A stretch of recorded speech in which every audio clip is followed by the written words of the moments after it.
ఆంధ్రప్రదేశ్లో భూముల మార్కెట్ విలువ మరోసారి పెరిగింది. కూటమి ప్రభుత్వం అధికారంలోకి వచ్చిన తర్వాత ఇది రెండోసారి తీసుకున్న పెద్ద నిర్ణయం.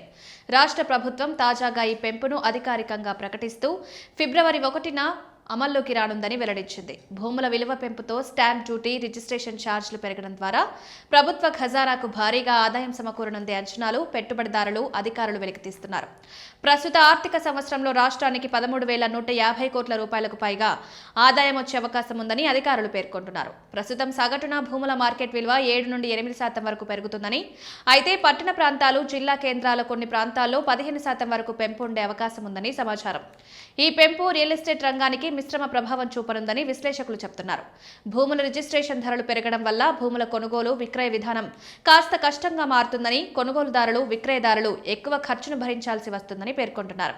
అయితే అమరావతి ప్రాంతానికి ఈ పెంపు వర్తించదని స్పష్టం చేశారు. రాజధాని అభివృద్ధిని ప్రోత్సహించడం, పెట్టుబడులను ఆకర్షించడం కోసం ఈ ప్రాంతానికి ప్రత్యేక మినహాయింపు ఇవ్వనున్నారు. ఈ కారణంగా అమరావతిలో భూముల రిజిస్ట్రేషన్ ఛార్జీలు అదే స్థాయిలో కొనసాగుతాయి. ఫిబ్రవరి 1వ తేదీకి ముందు భూములను రిజిస్ట్రేషన్ చేయాలనే ఉద్దేశంతో వాణిజ్య, పట్టణ ప్రాంతాల్లో పెద్ద ఎత్తున రద్దీ ఏర్పడింది. భూకొన్న వ్యాపారులు, భక్తులు, పెట్టుబడిదారులు కార్యాలయాల వద్ద క్యూ కడుతూ తమ భూములను రిజిస్టర్ చేయిస్తున్నారు. ఈ నిర్ణయం వెనుక ప్రధాన ఉద్దేశం వాస్తవ మార్కెట్ ధరలు, ప్రభుత్వం నిర్ణయించిన భూముల ధరల మధ్య వ్యత్యాసాన్ని తగ్గించడం. గత కొన్ని సంవత్సరాలుగా భూముల రియల్ మార్కెట్ ధరలు పెరుగుతూ ఉన్నందున ప్రభుత్వ రిజిస్ట్రేషన్ ధరలు కూడా అప్డేట్ చేయడం అవసరమని అధికారులు పేర్కొన్నారు. ఇది భూముల లావాదేవీలలో సమతుల్యత, పారదర్శకతను తీసుకురావడానికి, రాష్ట్ర ఖజానాకు స్థిరమైన ఆదాయాన్ని సమకూర్చడానికి కీలకంగా భావిస్తున్నారు.